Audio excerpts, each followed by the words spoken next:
आपका मुजरिम तो मैं हूं, निम्रा नहीं। जो सजा देनी है मुझे दे।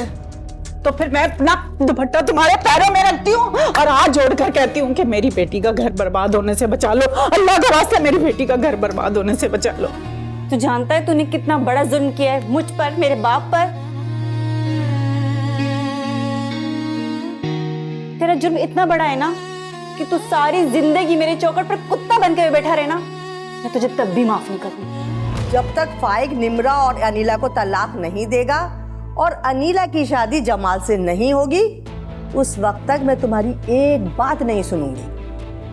अगर 1-2 दिन में तुमने मेरी सारी शर्तें नहीं मानी ना, तो मैं निशा को तलाक का पेपर तेरे घर भिजवा दूंगी।